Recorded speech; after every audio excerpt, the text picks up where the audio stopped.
বর্তমানে বাংলাদেশে যে সমস্যা চলতেছে, ইসকন চলছে না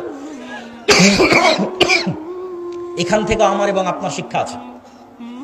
এই সমস্যা থেকে আমার এবং আপনার শিক্ষা আছে।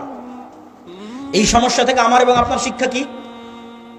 ইসকন নামক যে সংগঠন বর্তমান বাংলাদেশে চলমান আছে, এই ইসকন মূলত হিন্দু ধর্মীয় শ্রী চৈতন্যের মতবাদকে প্রমোট করে, যেটিকে বলা হয় বৈষ্ণব শাখা, হিন্দু ধর্মের বৈষ্ণব শাখা।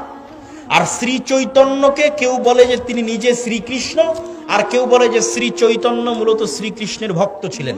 তো এই ধারাটার মূল বক্তব্য কি? এই ধারাটার শ্রী চৈতন্যের মূল বক্তব্য হচ্ছে হিন্দুদের মধ্যে যে জাতপাতের ভেদাভেদ আছে, হিন্দুদের মধ্যে জাতপাতের ভেদাভেদ আছে, ব্রাহ্মণ, ক্ষত্রিয়, শূদ্র, এরকম 4টে ভাগে তারা বিভক্ত। তার মধ্যে সবচেয়ে সম্মানিত অংশটা হচ্ছে ব্রাহ্মণ, যারা তাদের দাবি অনুযায়ী